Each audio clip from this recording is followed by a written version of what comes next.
Hello guys! Tara sa Lola's Garden located in Bukawi, Bulacan, na may only breakfast every Saturday and Sunday.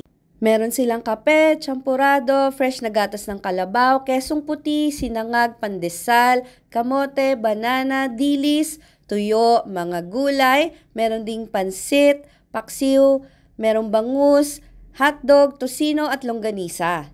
At syempre, hindi mawawala ang tikiman time!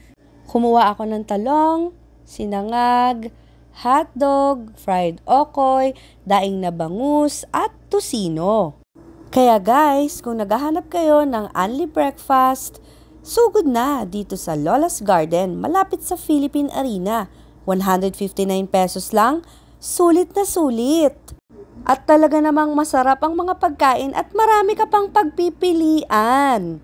At sinubukan ko rin yung fresh gatas ng kalabaw. And my favorite, champurado na umaapaw sa gatas. O 'di ba? Pati saging na saba, hindi ko rin yan pinalagpas.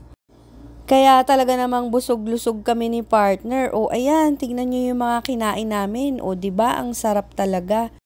Tapos meron ding nag-iikot na alokin ka kung gusto mo ng fried egg.